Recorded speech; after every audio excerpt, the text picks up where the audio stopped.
Alright, so eto na naman ang mga salot na fake news peddlers na mga DDS. Ito, nagkakalat na naman sila ng fake news.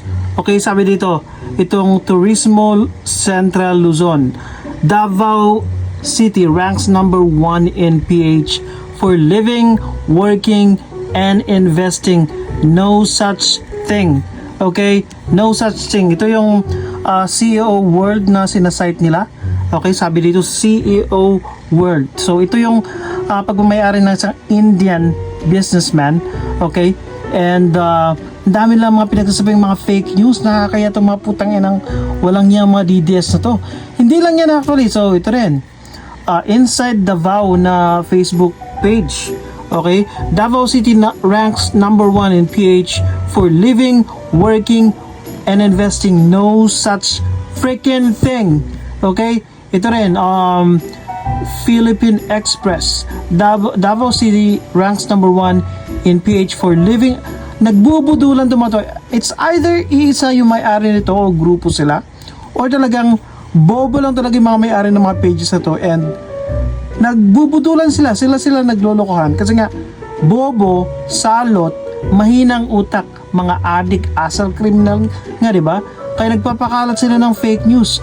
So napansin niyo yung pattern? Less than a day, either more than a day or just a few hours. So 16 hours ago. Ito naman, so just search CEO World Davao. Ito yung makikita mo, very recent to. Ito yung pinaka matagal, Feb 27. Pero the rest, 9 hours ago, 17 hours ago, Feb 20 naman tong isa, pero hindi yan CEO World. Tapos ito rin, isang page, 17 hours ago. So, paano mo malalaman kung fake news? Okay, all you need to do is go to the page itself o yung website na sinasite nila, yung CEO world.biz. Then, punta kayo doon sa may search. Okay, yan yung pinakamadali. Okay, pinakamadaling gawin. And then, search Davao. Pag sinearch mo yung Davao, kasi nga, yung mga sinusulat nilang article, lalabas doon sa search. Kasi, karamihan sa mga, websites, may search. Okay, so ang lalabas, ito.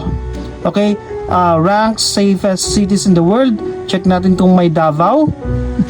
So, ang number 1 is Abu Dhabi, Taipei, Doha. If you're gonna control F, wait. So, yan, control F. Search kung may Davao nga. 0. 0. Walang lumalabas sa Davao. So, check ulit natin. Baka may na-miss tayo, di ba? Ayan. Pangalawa, rank best cities in the world 2025. Control F din. Nandyan na yung Davao, pero 0 pa rin ang lumalabas. So, ang number 1 city in the world to live is New York, London, Paris. Wala kahit ano. Up to 100 or up to 70. And then, ito rin. Okay? These are the richest cities, municipalities in and provinces in the Philippines. Ito yun. Pilipinas na to, Okay? 2019 naman to. And number 1 is Makati, Quezon City, Manila, Pasig, Cebu, Taguig. Walang Davao. So, dito na lang, para madali. I-search mo yung Davao sa mismong website ng CEO World. Doon mo makikita kung may Davao na lalabas.